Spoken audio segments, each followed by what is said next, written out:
Welcome to the Hacksplaining video tutorial series. This video will demonstrate how an attacker can abuse your authentication function to test whether a username exists on your site. Many types of attack on websites are concerned with bypassing the authentication system. Logging into a site usually requires that a user supply a username and a password. If an attacker can harvest the list of usernames for a site, they have half the authentication information they need to access those accounts. Guessing passwords is harder, but possible. An attacker will use tools to brute force common passwords, or if your usernames are email addresses, they might use social engineering to trick users into revealing their password. Your site will be more secure if an attacker cannot probe it for usernames. Let's look at some common ways that sites leak information about what is and isn't a valid username. If your login page has different error messages for unrecognized usernames and incorrect passwords, an attacker can write a script to submit usernames and test the response. A safer approach is to return a generic error message when a login attempt fails. If it takes longer to check a correct username and an incorrect password, a clever attacker will be able to spot the difference.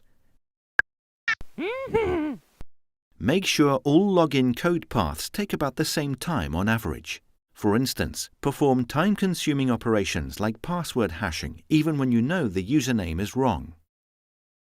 Make sure that everything in the HTTP response is identical in all login failure scenarios too. Be sure not to respond with a cookie unless both the username and password are correct. Password reset pages are another avenue of attack.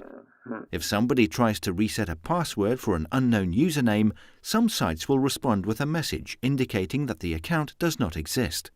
Try to avoid this. If your password reset process involves sending an email, have the user enter their email address. Then send an email with a password reset link if the account exists, and a sign-up email if it's a new email address. Same deal with registration pages.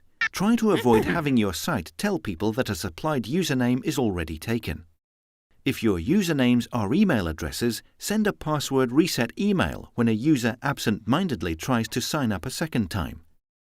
If usernames need to be unique but are not email addresses, protect your sign-up page with some sort of captcha. This will make it very difficult for an attacker to mine username information with a script.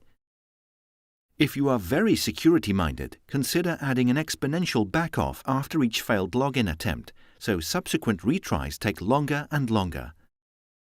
Lastly, if each user is granted a unique URL, for example for user profile pages, make sure an attacker cannot enumerate usernames.